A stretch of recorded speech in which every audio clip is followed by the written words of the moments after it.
नमस्कार, मैं हूं देवेश पांडे और आप देख रहे हैं तिलक पत्रिका। आज हमारे साथ मथुरा वृंदावन के प्रसिद्ध कथावाचक श्री पंडित अश्विनी मिश्र जी हैं, जो अयोध्या की धरती पर पहली और अनोखी हनुमान जी की कथा सुना रहे हैं, जिसे हनुमंत कथा कहते हैं। और आज इसी मौके पर हम हनुमान जी पर ही प्रश्न गुरु जी से करेंगे, हनुमान जी की ही महिमा को जानने का प्रयास करेंगे। सबसे पहला प्रश्न हमारा गुरु जी के साथ रहेगा कि हनुमान जी और राम जी के संबंधों को आप किस प्रकार से देखते हैं, जो रामचरितमानस और रामायण से इतर हो। देखिए, हनुमान जी का और राम जी का तो पहले प्राचीन में जाते हैं, तो जो संबंध राम जी का भगवान शंकर जी से है और शंकर जी के ही एकादश रुद्र अवतार हनुमान जी महाराज है, तो जो संबंध भगवान शिव का राम जी से है वही संबंध हनुमान जी से है। और भगवान रामचरितमानस की दृष्टि से शिव दोही मम दास कहावा, ते नर सपने मोहि नहीं पावा। मुझ में और शिव जी में अंतर नहीं है, हम ब्रह्मा और विष्णु, हम तीनों देवताओं में अंतर नहीं है। श्रीमद् भागवत महापुराण चतुर्थ स्कंद में इसका वर्णन है। इस प्रकार हम दिखने में तीन हैं और वैसे हम एक ही हैं। जिस प्रकार भगवान की बड़ी अनुपम लीलाओं में से भगवान के तीन संबंध हैं शिव जी से। कौन कौन से? बोले सेवक, स्वामी, सखा, सिय पी के। एक रिश्ते से तो साहब सेवक है, तो वो सेवक वाला जो रिश्ता है वो हनुमान जी का है। सखा वाला रिश्ता भगवान शिव का है।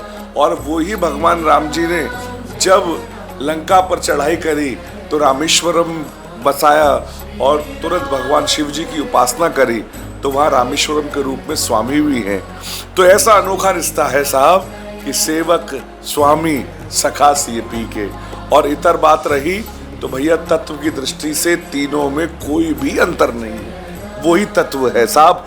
जिस प्रकार आपके घर में सूर्य दिखाई देता है, पर घर में छत पर बर्तन रख दीजिए, तीन बर्तन में पानी भर दीजिए, तो तीनों बर्तन में सूर्य अलग दिखाई देगा, पर दिखने में वो एक ही सूर्य है। तो शंकर जी, हनुमान जी, राम जी तत्वतः एक है, इनमें कुछ भी शेष माश भी अंतर ना मानना चाहिए। हर वैष्णव को किसी भी भगवान में भेद करना ही नहीं चाहिए। सब एक तत्व थे, एक तत्व हैं और एक ही तत्व रहेंगे। स्वामी जी, जैसा हम लोग रामायण पढ़ते हैं, रामचरितमानस पढ़ते हैं, उसमें वर्णित होता है कि राम ने रावण से लड़ाई करने के लिए सुग्रीव की मदद ली। सुग्रीव एक राजा थे। क्या उस समय रामायण कालीन दौर में सिर्फ एक ही राजा सुग्रीव थे जो राम की मदद करने के लिए तैयार हुए, और राजा नहीं थे? इसका क्या वर्णन है? या आज जो हम लोग रामायण पढ़ते हैं वह रामेश्वरम यानी तमिलनाडु से लंका की दूरी 1200 योजन बताई जाती है, और वर्तमान समय में रामेश्वर यानी सिर्फ 28 किलोमीटर दूरी है। तो ये लंका इतनी करीब कैसे आ गई भारत के, जो 1200 योजन थी? देखिए, भौगोलिक सृष्टि बदलती रहती है।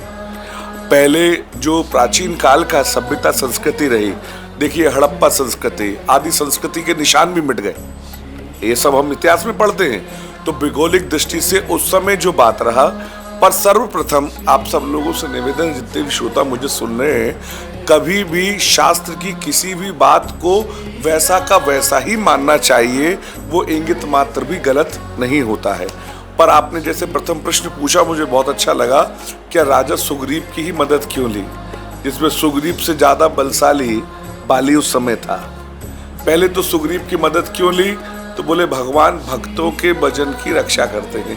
तो माँ शबरी ने कहा था आप पंपा सुरपा वहां चले जाइए, जाकर करो सुग्रीव मिताई।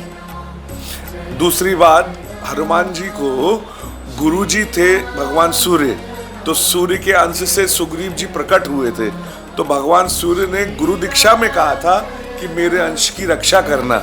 तो अंश की रक्षा करना कौन कर सकता है? बोले ब्रह्म कर सकता है, और ब्रह्म के रूप में राम जी प्रकट हुए हैं, इसीलिए सुग्रीव जी से मित्रता करी। और उसी आपेक्ष को आप वर्तमान स्थिति में ला दीजिए। उसी समय कौशल प्रदेश में कौशल्या जी के पिताजी जिस मार्ग से आप निकल रहे, जिसको आज आप अयोध्या कहते हो या इसके आसपास का जितना भी क्षेत्र है, ये कौशल प्रदेश कहलाता है।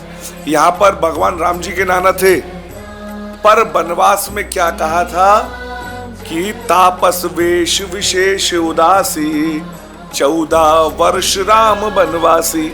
राम जी को किसी राजमहल में नहीं जाना था, इसीलिए विभीषण जी का राज तिलक करने राम जी नहीं गए थे, इसीलिए सुग्रीव जी का राज तिलक करने राम जी नहीं गए थे। उनने 14 वर्ष तक वनवासी में रहे, वनवासियों से संपर्क रखा, वनवासियों को ही अपना बनाया, और वनवासी ही वानर उपजाति में, ये बानर बंदर के लिए नहीं है, ये बानर उपदेवता थे। ये जो बाली था, सुग्रीव थे, ये लोग संध्या वंदन करते थे, हनुमान जी महाराज जनेऊ पहनते हैं, ये सब आपस में, वो जाति अब लुप्त हो गई, पर वो उस समय के बानर प्रकांड विद्वान, इसीलिए विद्यावान गुणयति चातुर राम काज करवे को आतुर। ऐसा कौन सा ज्ञान है जो हनुमान जी से अलग है? ऐसी कौन सी विद्या है? अष्ट सिद्धि नवनिधि के दाता, असवर दीन जानकी माता। तो इस कारण, और दूसरी बात भैया, वर्तमान परिप्रेक्ष्य में छोटों को गले लगाना, तब राम राज्य बनेगा। बड़ों का सहारा लेकर आगे चले जाना, ये राम जी की नीति नहीं है। राम जी ने भील जाति, मुझे आज भी स्मरण है, लोग सोचते हैं राम जी ने समाज को जोड़ा है, और क्या जोड़ा है, आपको एक प्रसंग बता देते हैं, छोटे में समझ में आएगा। जब पहली बार निषाद राज गुहू के पास गए, तो निषाद राज गुहू में क्षत्रिय लोग धनुष उसकी आगे उतारते हैं जिसका बहुत सम्मान करते हैं। तो निषाद राज गुहू ने कहा, ये मेरी माँ है। इतना सुनते ही राम जी ने अपना धनुष एक तरफ रख दिया, छत्र एक तरफ रख दिया, और उस निषाद राज गुहू की माँ में चरणों में दंडवत प्रणाम किया।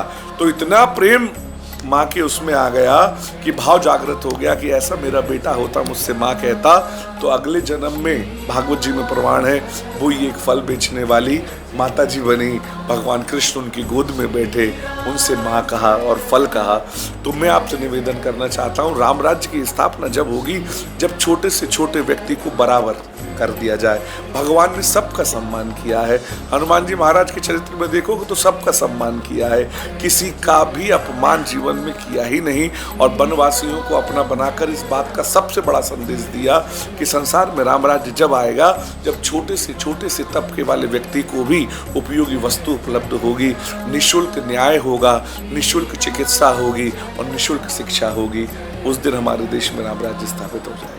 गुरु जी, हर बात आदमी कहता है राम राज्य आ गया, राम लला आ गए, अब राम राज्य बनने वाला है, लेकिन ये बात थोड़ी अलग हो जाती है, क्योंकि राम का जो राज्य था, जो रामायण कालीन दौर था, या हम आज के अपने देश की आज़ादी की पहले की बात करें तो राजाओं का काल था, राजा होते थे, राजाओं का राज्य होता था, इसलिए राम राज्य हो जाए या सिकंदर राज्य हो जाए, चंद्रगुप्त राज्य हो जाए, वो अलग चीज़ हो जाती। लेकिन आज तो हमारे देश में पूंजीवादी व्यवस्था है, सामंतवादी व्यवस्था है, अर्थव्यवस्था चल रही है, बिना अर्थ के कुछ हो नहीं सकता। प्रधानमंत्री है, मुख्यमंत्री है, गवर्नर है, राष्ट्रपति है, तो हम राम राज्य में प्रधानमंत्री को कैसे कन्वर्ट करेंगे, राष्ट्रपति कैसे कन्वर्ट होगा, जिले का डीएम कैसे कन्वर्ट होगा? जब तक हम पूरी मशीनरी को कन्वर्ट नहीं करेंगे तब तक राम राज्य आएगा नहीं। तो मशीनरी को कन्वर्ट करने के लिए, राम राज्य लाने के लिए क्या तकनीकी अपनाई जा सकती है? देखिए, इसमें तकनीक की कोई आवश्यकता नहीं है। आपका जो प्रश्न है ना कि राम राज्य में प्रधानमंत्री, डीएम, नहीं, केवल इन सब की नियत एक हो जाए कि मुझे पूरे प्रजा की सेवा करनी है, और प्रजा सेवा के लिए जो राम जी प्रतिज्ञा कर रहे हैं वाल्मीकि रामायण में कि मैं अपनी प्रजा की सेवा के लिए किसी को भी त्याग सकता हूँ, जानकी अपी, अगर उस प्रजा की सेवा में मेरी पत्नी भी आ जाएं तो मैं उनको त्यागने में समर्थ हो जाऊंगा। केवल नियत ये बन जाए कि जो प्रजा है वो मेरे लिए सर्वोपरि है, तो हर व्यक्ति ये सोच ले, उस दिन राम राज्य आ जाएगा। गुरुजी, एक और आखिरी बात, आप हनुमान जी का पाठ सुना रहे हैं, हनुमान जी की भक्ति करने के लिए, आराधना करने के लिए सबसे सटीक, सबसे रामबाण मंत्र श्लोक क्या हो सकता है, वो जरा हमारे चैनल पर आप बताएं, और हनुमान जी को कैसे प्रसन्न किया जाए?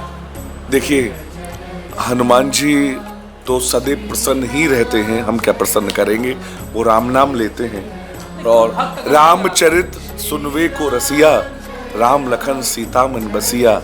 तो एक बड़ी अच्छी बात कही है कि आराम की तलब है तो एक काम कर, आराम की शरण में और राम राम कर, और हनुमान जी को प्रसन्न करना है तो केवल श्री सीताराम नाम का गान करिए, हनुमान जी महाप्रसन्न हो जाएंगे, वो डमरू वाले हनुमान जी हो जाएंगे, उनके आगे केवल सीताराम का नाम लीजिए, और मंत्र भैया सीताराम सीताराम सीताराम कहिए, और चाहे विधि राखे राम ताहि विधि रहिए, इससे श्रेष्ठ कुछ नहीं। जी हाँ, मैं देवेश पांडे, और अभी हमारे साथ प्रसिद्ध कथावाचक पंडित अश्विनी मिश्र जुड़े हुए थे, जिन्होंने बहुत ही महत्वपूर्ण जानकारियां तिलक पत्रिका के साथ साझा की। नमस्कार।